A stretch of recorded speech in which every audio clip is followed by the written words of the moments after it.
Iya, pemirsa, masih bersama kami dalam Cerita Wanita dan masih bersama Bu Anggi. Oh, tadi seru sekali ya Bu ya, cerita tentang lingkungan, terus juga peran pemerintah. Nah, sebenarnya kalau dari Ibu sebagai wakil dari kita, di atas sana tuh sedang bergejolak yang terkait lingkungan ini, apakah sudah sampai di mana sih Bu? Sekarang itu tentang revisi undang-undang. Terus kemudian ada lagi yang agak seru adalah rancangan undang-undang tentang hukum adat, tentang adat ya, masyarakat adat, mohon maaf, tentang masyarakat adat. Itu terkait dengan lingkungan sebenarnya, sangat terkait juga. Nah, kalau yang di DPR yang lain, yang seru kami tidak hanya para perempuan sebenarnya, teman-teman di DPR sedang concern dengan rancangan undang-undang TPKS yang kekerasan seksual, lalu juga undang-undang PPRT juga tentang pekerja rumah tangga. Tadi malam kami sedang ada Zoom juga bicara tentang pengesahan rancangan undang-undang PPRT itu 18 tahun dibahas, nggak diketok-ketok juga. 18 tahun. 18 tahun, gila ya ini banget.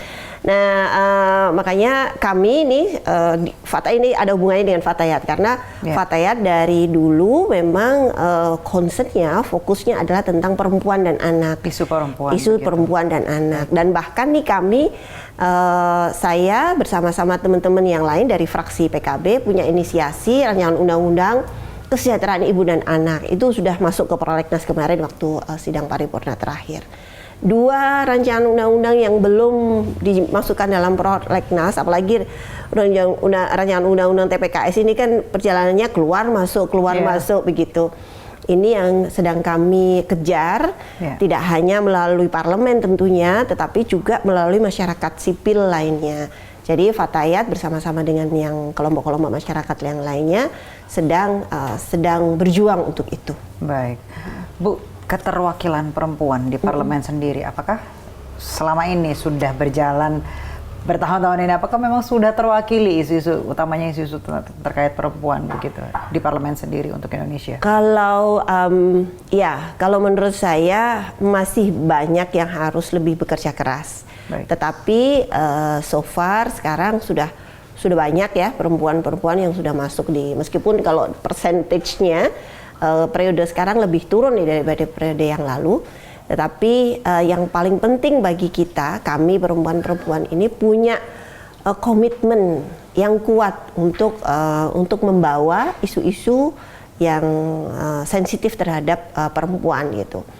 Makanya kemudian tentang rancangan undang-undang TPKS dan PPRT ini bagian yang tak terpisahkan dari kami semua, para anggota parlemen, terutama yang perempuan. Meskipun sebenarnya ini kan bukan isu perempuan ya, ini bukan isu perempuan, tetapi itu menjadi concern saya terutama ketika dikaitkan dengan Fatayat NU begitu. Baik, berarti memang sudah teman-teman perempuan khususnya di sana sudah berjuang banyak begitu ya. Nah, Ibu terkait juga tentang undang-undang terkait kekerasan seksual sendiri yang tadi sempat disebutkan itu. Apa sih yang kemudian menjadi poin-poin penting yang disampaikan di forum begitu, Bu? Jadi kekerasan seksual itu kan kemungkaran. Dan setiap agama saya percaya semuanya tidak setuju dengan kemungkaran itu. Nah, hadirnya rancangan undang-undang TPKS ini adalah untuk mengurangi kemungkaran itu. Cara mengurangi kemungkaran itu seperti apa? Bisa jadi dengan pengajian, ya kan? Kita memberikan pengertian atau pemahaman kepada masyarakat. Tetapi yang paling masif dan bisa konstruktif itu adalah melalui undang-undang. Jadi kalau makosid syariah, itu tujuan bersyariah itu salah satunya harus menggunakan wasilah, harus menggunakan instrumen. Dan instrumen adalah undang-undang tersebut. Makanya saya sebenarnya juga heran kok ada sebagian orang yang tidak setuju dengan rancangan undang-undang TPKS ini, karena sebenarnya pada intinya adalah mengurangi kemungkaran. Agama semuanya pasti menuju kemaslahatan gitu. Jadi memanusiakan manusia di situ.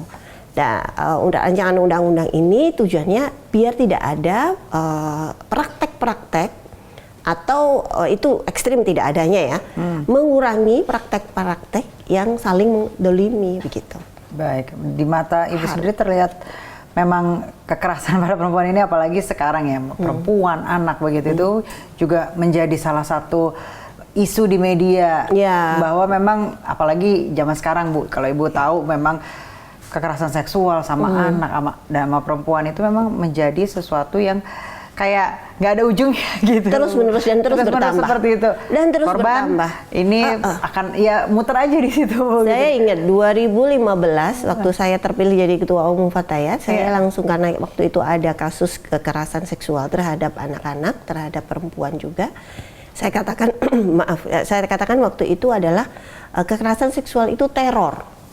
Karena ketika satu orang teror terhadap masyarakat, ketika satu orang terjadi korban, tidak hanya dia yang menjadi korban akhirnya, semua masyarakat di sekitarnya akan terancam, karena sebagian besar kekerasan terhadap anak, terutama kekerasan seksual terhadap anak itu ternyata orang dekat, apakah itu keluarganya, apakah yang terakhir malah gurunya, jadi orang dekat, bukan orang yang jauh gitu. Nah, ini kan teror nih di rumah yang di lingkungan kita yang kita anggap aman, ternyata tidak aman gitu. Makanya kemudian di Fatayat kita punya nih program gerakan anti kekerasan terhadap anak yang berbasis lingkungan, berbasis komunitas.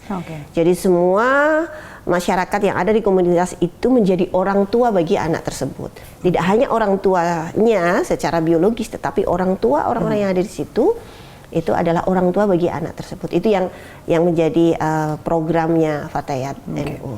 Berbicara soal korban, tadi kan Ibu menyebutkan ada korban, berarti ada pelaku. Menurut Ibu atau teman-teman atau rekan-rekan dari DPR yang cocok atau pantas diberikan hukuman kepada si pelaku itu apa sih, Bu? Ya harus ada hukuman yang menjadi efek jerak gitu. Dulu pernah saya mengusulkan waktu itu ada Kebiri itu ya. Dia pernah, saya ingat kalau di tracking di berita saya termasuk setuju itu, karena ini udah kejahatan kemanusiaan yang luar biasa. Jadi harus seberat-beratnya, Apalagi misalnya yang kasus sampai hamil, terus kemudian pedofil gitu, itu harus dihukum seberat-beratnya, harus jerah, harus orang lain harus melihat bahwa aku nggak akan melakukan itu karena takut untuk selain Kebiri, Bu, apa? Penjara, seumur hidup misalnya, itu ada ilmunya ya, ada ilmunya bagi teman-teman yang lain. Ini kejahatan yang luar biasa ya, kejahatan kemanusiaan kalau menurut saya, karena yang terjadi mereka benar-benar memupus masa depan dan membuat teror masyarakat. Dan hukuman yang seberat-beratnya yang membuat dia jera dan masyarakat takut untuk melakukan itu yang harus dilakukan. Makanya penting sekali nih rancangan undang-undang untuk kekerasan seksual itu TPKS itu penting sekali untuk melindungi korban. Jadi untuk melindungi korban, untuk mencegah itu tadi kemungkaran yang terjadi di masyarakat begitu. Kalau melihat kasus yang terakhir belakangan ini, Bu, terkait adanya oknum ustadz atau guru ngaji yang memang menghamili santrinya, nah itu Ibu melihatnya seperti apa tuh? Itu sama sekali itu benar-benar mencoreng pesantren, karena pesantren selama ini dengan saya kami semua, keluarga saya dekat dengan komunitas pesantren, itu tidak ada yang seperti itu. Jadi saya sih berharap masyarakat atau orang tua jangan khawatir untuk mengirim anak-anaknya pesantren. Harus ada memang. Jadi kalau di NU setelah kasus itu RMI itu adalah Asosiasi Pesantren di Nahdlatul Ulama bertemu untuk mencari strategi agar itu tidak terjadi lagi gitu. Dan saya pastikan bahwa masyarakat, terutama di pesantren-pesantren itu tidak terjadi hal-hal seperti itu. Jadi kemudian orang tuanya bisa tenang begitu ya, Bu, ya, mengirim anak-anaknya untuk sekolah begitu. Karena pesantren itu adalah lembaga pendidikan yang komplit, Pak. Yang komplit. Jadi tidak hanya pelajaran di dalam agama, tidak hanya pelajaran formal, tetapi juga pelajaran kehidupan di situ, di pesantren itu. Bagaimana bersosialisasi dengan teman, lalu kemudian bahkan seorang kiai biasanya juga mengajarkan bagaimana earn money, misalnya bercocok tanam, berternak gitu, berdagang, itu diajarkan di pesantren. Lalu kemudian mengatur keuangan itu juga diajarkan pesantren. Saling teposliro itu ya kalau bahasa Jawa, menghormati itu diajarkan di pesantren. Jadi yang dilakukan oleh oknum-oknum yang tidak bertanggung jawab itu benar-benar kita kecam lah gitu. Baik, berarti memang sebenarnya dikirim untuk sekolah pesantren itu adalah hal yang baik. Satu udah pasti mandiri karena jauh dari orang tua, dan kemudian memang mendapat pengajaran atau pendidikan yang kehidupan begitu ya Bu. Komplit. Komplit. Nah, kalau dari kembali ke Fatayat NU sendiri yang sudah dilakukan, apakah ada misalkan dari laporan-laporan ataupun yang menjadi korban dari kekerasan itu jalan keluarnya seperti apa sih Bu? Jadi kami punya program hotline hotline untuk konseling untuk kekerasan, terutama kekerasan perempuan gitu kekerasan terhadap perempuan, apakah itu di rumah tangga, terutama yang berbasis gender. Jadi yang berbasis gender biasanya kan ada ini tidak berbasis gender, tapi kekerasan yang diterima oleh perempuan itu sebagian besar adalah berbasis gender, yang ada dia perempuan lalu kemudian mendapatkan kekerasan. Nah, itu kami punya ada 11 konselor di situ, ada advokat di situ, ada psikiater di situ, ada komisioner KPAI, ada ustazah juga, ada bunyai di situ. Dan memang kalau di Fatayat kekuatannya Fatayat adalah jaringannya. Jadi kalau ketika ada laporan lalu kemudian kita analisa, lalu kemudian kita bahas kemana kemudian dirujuknya. Kita bekerjasama tentu dengan kementerian, dengan PP dan PA, lalu kemudian dengan lembaga-lembaga bantuan hukum juga.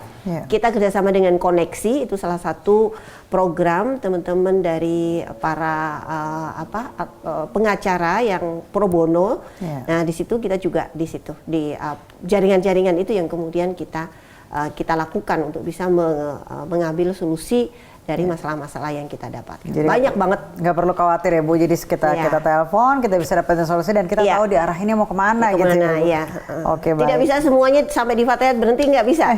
Kita punya jaringan untuk itu. Baik Bu, kami harus jeda dulu sejenak pemirsa, jangan kemana-mana, tetap bersama kami di Cerita Wanita JAK TV.